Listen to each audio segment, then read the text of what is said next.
आदरणीय गुरुवर्ग तथा यस कक्षा कोठामा उपस्थित यहाँ सम्पूर्ण साथीहरुमा म कक्षा 8 मा अध्ययनरत छात्र सानिका सुवेदीको तर्फबाट यहाँ अभिवादन व्यक्त गर्दछु।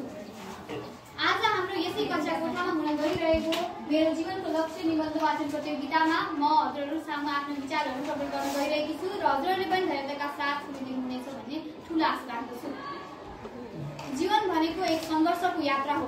कुनै पनि व्यक्तिको जीवन सहज हुँदैन र सहज जीवन जिउनुको केही अर्थ हुँदैन। कहिले आँसु, कहिले हाँसो, कहिले सुख, कहिले दुःख, यी सबै कुराको अनुभूति हामीलाई जीवनले नै गराउँछ। त्यसैगरी हरेक व्यक्तिको जीवनमा एउटा न एउटा लक्ष्य हुनै पर्दछ। जीवन बिनाको लक्ष्य बिनाको मानिस नाउ बिनाको डुङ्गा जस्तै हुन्छ। ऊ दिशाविहीन हुन्छ। कहाँसम्म पुग्ने र कुन बाटो हिँड्ने भन्ने सोचाइलाई नै हामी लक्ष्य भन्दछौँ। यदि मानिसको जीवन लक्ष्य भएन भने ऊ कहिले पनि अघि बढ्न सक्दैन। ऊ कहिले पनि सफलतालाई छुन सक्दैन।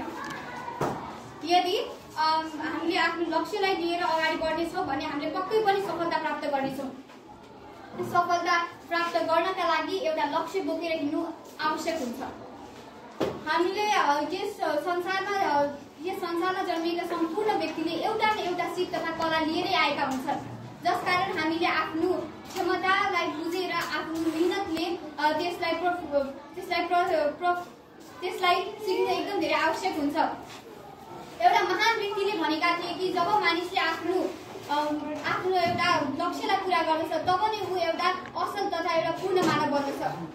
यहाँ रहेका सम्पूर्ण विद्यार्थीहरूले पनि थुप्रै लक्ष्यहरू बोकेका होलान्। कोही पाइलट, कोही इन्जिनियर त कोही कृषक नै बन्ने सपना देखेका होलान्। तर मेरो सपना भने डाक्टर बनिरहेको छ। डाक्टर मात्र होइन, एउटा असल डाक्टर बनिरहेको छ। मेरा लागि भनेर मेरो परिवारलाई एउटा सुख तथा शान्तिको जीवनमा राख्ने मेरो इच्छा छ।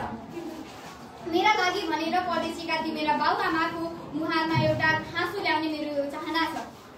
ग्रामीण क्षेत्रमा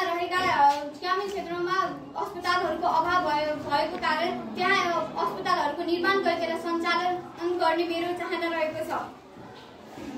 त्यहाँ भएका दिन दुखी, गरिब तथा असहाय तथा अनाथ व्यक्तिहरूको सेवामा आफ्नो जीवन समर्पित गर्ने मेरो चाहना छ। मेरा लागि भनेर यति धेरै गरेका मेरो परिवारलाई एउटा सुख तथा शान्तिको जीवन प्रदान गर्नु मेरो चाहना रहेको छ। डाक्टर बनेर मैले म कक्षा 5 मा हुँदा मेरा सामाजिक पढाउने शिक्षकले मलाई भन्नुहुन्थ्यो कि सेवा नै सबैभन्दा ठुलो धर्म हो। हामीले ठुलो भएर सबैको सेवा गर्नुपर्छ र आफ्नो जीवन ठुलो भएर सबैको सेवा गर्नुपर्दछ र एउटा असल मानिस बन्नुपर्छ। त्यही दिनदेखि नै मैले डाक्टर बन्ने सपना देखेकी थिएँ। दिन दुखी तथा असहायहरूको निःशुल्क उपचार तथा सेवा गरेर उनीहरूको जीवन सपार्ने एउटा सपना देखेकी थिएँ। जसकारण मैले अघि भनेका थिएँ सम्पूर्ण कुराहरू मैले आफ्नो जीवनमा पनि लागू गर्ने मेरो विचार छ र त्यसैका साथ